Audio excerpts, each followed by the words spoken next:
So hi guys, my name is Eric from 11ABM1, and today I'm going to show you on what what could possibly what's the truth behind floods and earthquakes, okay? And I'm here to inform you about what could possibly happen and the truth behind it. Cuz I'm from Carmine's Mining the Truth, okay? So I'm gonna show you the truth, okay? Let's get started, shall we? Okay, so let's start off with the bang first. This is first of all, this is just a prop gun. This is not an actual gun. So just a fair warning for those who have issues with heart problems, or if you have heart problems or like seizure problems. I'm just telling you, just for a warning. Okay, so let's get started off with the bang. Okay, shall we? So first, hi guys. First of all, we're going to be talking about this. So guys, do you see the images on the screen? Do you really want these things to happen? Like, do you see the top left, the middle top, the every single image on there, right? Do you want these to happen? Of course not. Okay, so basically, what I'm trying to say here, like, for example, this is what I'm trying to say. So, like, there's so many things like floods, earthquakes, everything. Do you see that? Let's go back. Let's go back. Do you see that? There's a lot of things here. Floods, earthquakes, everything. These could be the potential after effects on what could possibly happen. So, do we want this? I'll tell you again. No. Alright, now let's get a bit more in depth here. So basically, what could possibly happen, if you can see on these four images right here, the top left, top right, and bottom left. Okay, so these people seem to be sad, anxious, or I don't know what's happening to them. Now, why would you think that they would be sad, right? Now, let's go here, check out the images again. Why? We gotta explain further. So, the reason why I chose these images is because, first of all, they look sad, of course, right? But the reason why I chose these images is because if you can see on the bottom left one, that could be what would happen to you. You would feel sad, anxious, that you're coping with how these happened to you. Like, how does the hazards affected you? You would be sad, of course. The people that listen here, the people that have gone through these stuff either can cope with it well or bad, but we can't be the judge of that. It's from our own perspective on how we choose to cope with these items. Okay, now let's move on to the next slide, okay? All right. So, what can you see from the image here? What can you see from everything here, right? So basically, as you can see here, from the image itself, what can you see? It's basically a bit foggy. There's heavy rainfall, and you know what? You know what? That's absolutely right. What do you call this? This is what you call heavy rainfall. So basically, heavy rainfall can happen to a lot of factors, but let's just focus on what happens on the effects of rainfall. The truth about rainfalls is that when it ra- when it rains heavy, it can lead to certain things. Like, for example, the look at the roads, right? It's extremely flooded, but since it's extremely flooded, you can see that cars have a hard time traversing through it because of the flood. And even if that's not the only thing that happens, because of the fog that happens, remember, the fog that happens, okay? The fog can actually reduce your vision, and it would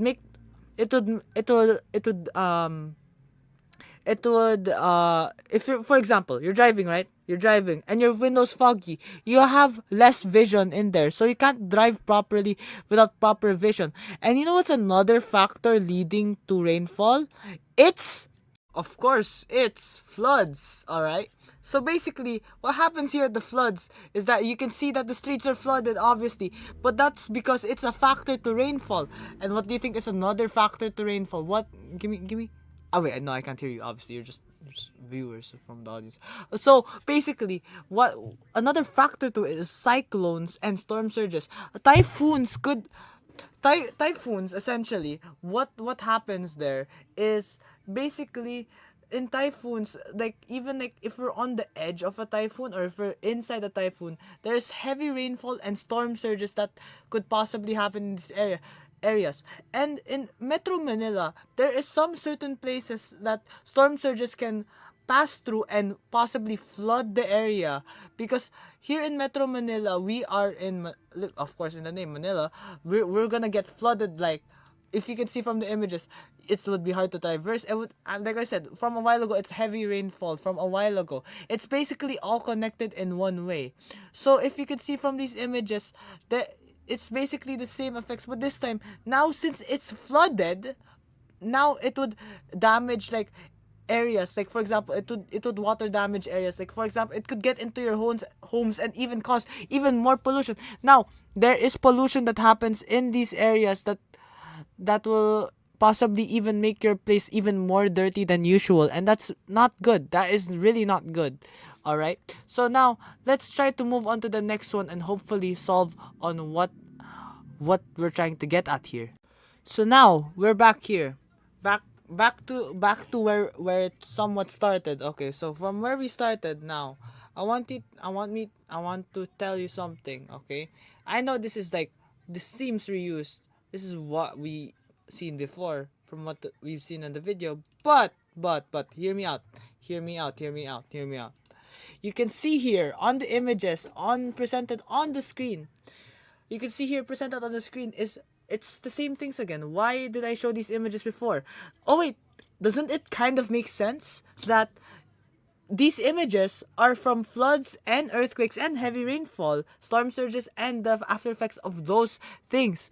You can see here that in the middle of the image, at the centerish topish area, you can see that's the effects of the earthquake. As you can see, it can destruct buildings, it can cause liquefaction, and then on the top right as well, that's the effects of earthquakes. Bottom right again, can you see that? That's floods again. You could see that they're even using a stick to like traverse through the things, and it looks like the woman on the bottom right is scared. Everything's making sense now. These effects could possibly These effects from floods could possibly cause waterborne diseases. Earthquakes can cause houses being destroyed. But they both can do that. But is there a correlation between all of these things? Yes, it's the destruction of homes in Metro Manila. Of course, there is some sort of thing that connects them all. It's the destruction it can cause around these areas, because it really is a nationwide this doesn't even only happen in the Philippines. Actually, this happens into many other countries. But now let's try to get a bit more how can I explain this in a way?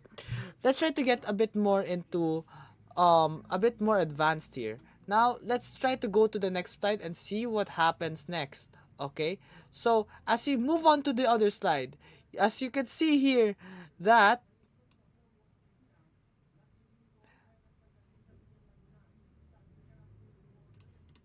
boom.